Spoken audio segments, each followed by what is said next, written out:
If the Taliban decide to discuss, and I would say that since they have discovered that there is no military solution, they may be tempted to do so. The only way through which they could be feeling that they would have access to a discussion is knowing that the Afghan constitution is there. Of course, you can change it if you want, but you can change it electorally, like you can change it in the US, but you have to try. And you have to try by winning the election in a democratic way. You could aspire to do that, like the communists did in Italy or in France for 50 years during the Cold War. They were all dreaming to be able to take over and change the constitution and make it a communist country. Did they achieve it? No.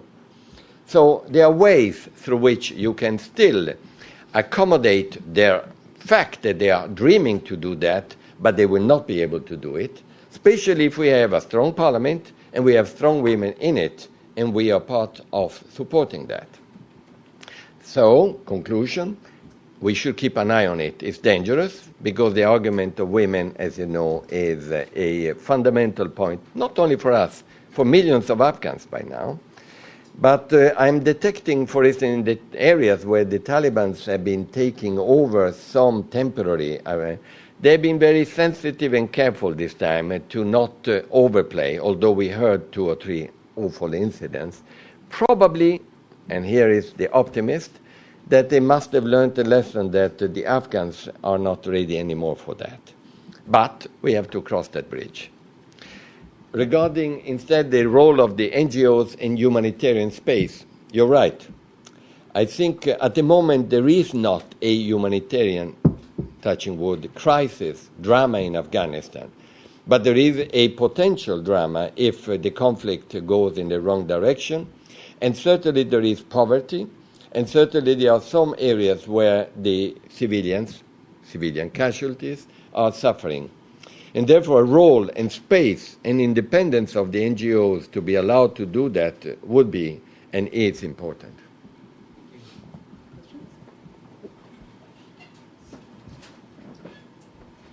I'm Jim Purcell, former Director General of IOM, International Migration. Yes. I've been following. I was referring to friends. Staffan since 1979 when the Soviet Union invaded, and I've seen in various organizations multiple displacement of Afghan citizens. I know you're dealing with a good bit of displacement. I was wondering if you'd comment how the return, reintegration, assimilation, crop substitution are going so that these people have a chance of staying there. Yeah.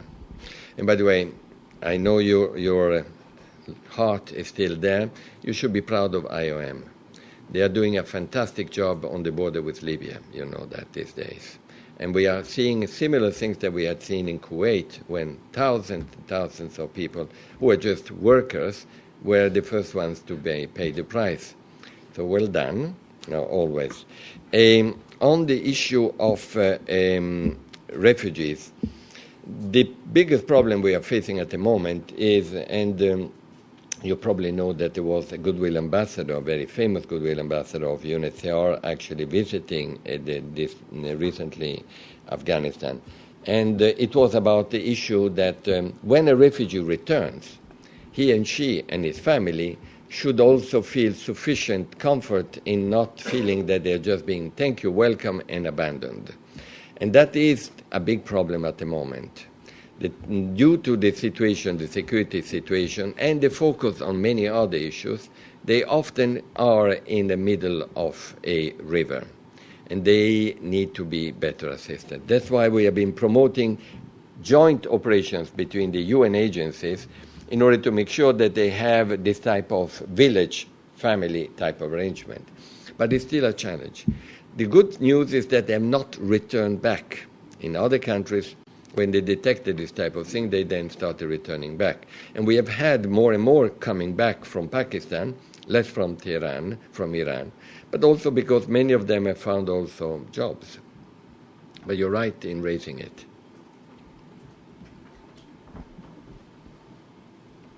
Ambassador Claire Lockhart from ISE.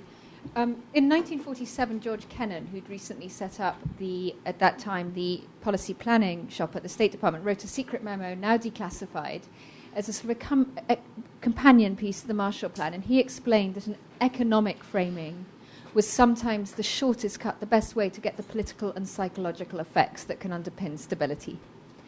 And I'm wondering whether in the case of Afghanistan, and you've certainly touched on it in the case of the New Silk Road and the regional dimension, but I'm wondering whether the question of economic policy, including revenue for a future of Afghanistan, including unemployment, which seems to be one of the top complaints of the population, could be more central going forward.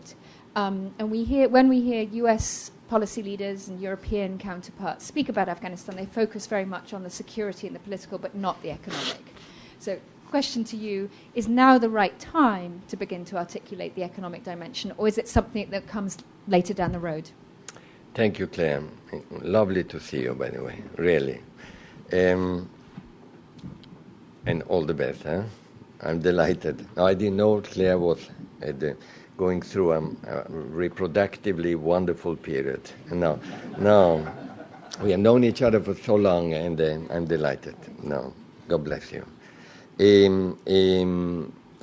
To answer, Claire, to your point, the answer is yes, you're right.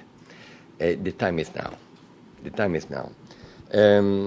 Because yesterday transition was announced. Transition to what? Transition simply to security? That the police station of the Afghans will be sufficiently comfortable in protecting the local environment? Or also to a fact that unemployment and the local environment is making young people finding a job, working there, and not being tempted by guys who come from Kandahar or elsewhere and tell them to join the Taliban. Second, you used the right word, Marshall Plan.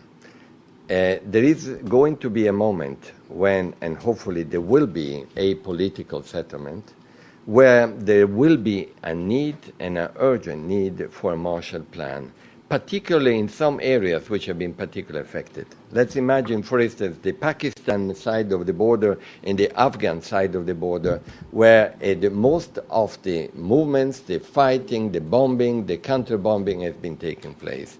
And that, in a way, once there is a political solution, would be a major contributor to destabilizing the future of the environment, particularly in the Pashtun areas. Second area, and you're touching it again by saying what you said, you don't need to be a troublesome area in order to deserve special attention. Because then the temptation could be, let's be troublesome so we get special attention. And that's why now is the time to actually focus with economic support to the very places which have already transitionalized in a way, de facto, or are less violent. And by the way, if you look at the areas announced, they coincide quite a lot. Panjshir, Bamiyan, Herat, Mazar-e Sharif. So, yes, and in fact, you need to come back soon, whenever you can, because I think that is exactly the type of challenge we are going to face. It cannot be just security.